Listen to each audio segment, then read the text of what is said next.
ಶಿವನ ಊರಿನಿಂದ ಬಂದ ಕೋಲೆ ಬಸವ ಬಿಟ್ಟು ಹೂ ಬೊಟ್ಟು ಪೂಜೆನ ಮಾಡಿ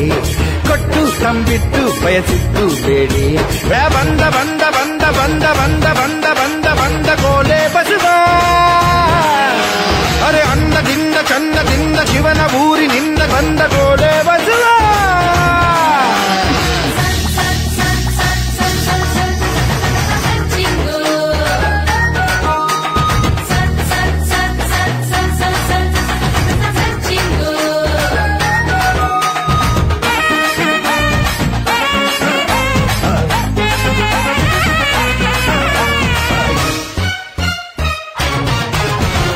ಲಗ್ನ ಆಗೋ ಹುಡುಗಿ ನೀ ಪೂರ ಬ್ಯಾಡ ಕೊರಗಿ ಗಂಡಿಗಾಗಿ ಸೊರಗಿ ನೀ ಚಿಂತೆ ಬ್ಯಾಡ ಬೆಡಗಿ